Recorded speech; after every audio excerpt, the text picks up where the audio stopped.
Hey there, welcome back. It is week 37, and as far as math goes, we're going to continue to work with money. So last week we got into counting out values, as well as we started with this idea of rounding. And we're using rounding to help us get better at being able to figure out how much we have to pay for something or how much change we're going to get back in our head. So, unfortunately, we can't always trust everybody as much as we would like to. Sometimes people either make a mistake on accident, or once in a while, people make mistakes on purpose, just to unfortunately try to get our money. So we need to do our job as money spenders to know and protect ourselves, so that we're making sure we get um, the money that we deserve. So with rounding, it's a very quick way that we can do some math in our head to figure out if we're getting what we need. Last week we started with the idea of rounding, and we were talking about numbers 1 to 9. So we know when we deal with numbers and we're dealing with place value, we can only have one digit in each of our place values. So because of that, we're really just dealing with numbers 1 through 9, or really we're dealing with 0 through 9.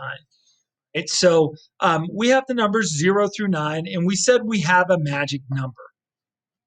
And that magic number is the number 5.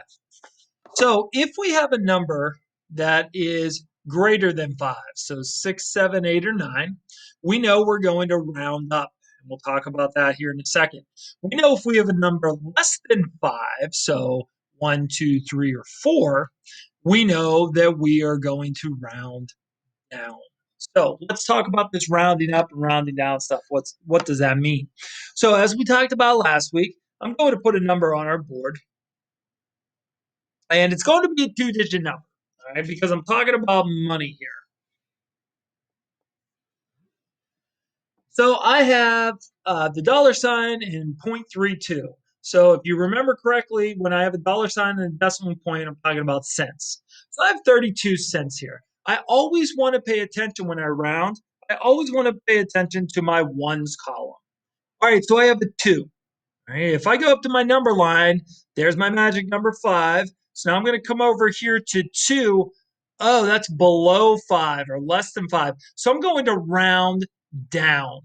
So in this case, remember when we round our ones column, um, we're changing it to a 0. Okay, so I'm going to do that right here. But now, because I rounded down, I need to figure out what happens here. Am I still going to be at 30, or am I going to be at 40? Well, remember, I went down, so below 32 would be 30. So this gives me an idea by rounding. It gives me an idea that I'm going to need about 30 cents. Now, let's do it the other way. Let's say I had something that cost 47 cents. And I didn't know, do I have enough money to buy this thing that's 47 cents? Well, I'm not really good at counting money, so I'm going to do my rounding. Again, I go to my ones column. I see I have a 7. Well, I know that 7 is greater than 5, so I need to round up. I go up. So again, my ones column will have the 0. Now I went up. Since I went up, I have to go one more. So one more than 4 would be 5. So, oh, yeah. If I have 50 cents, then I could buy that thing that's 47 cents. Now, if I rounded the wrong way and I said, okay, yeah, you know what? Seven's less than 5. We know I'm wrong. Let's just pretend. Then I would round down 40. Oh, I don't have enough to buy that. All right. So again, that's how we can use rounding very quickly to help us figure out if we have enough money or not.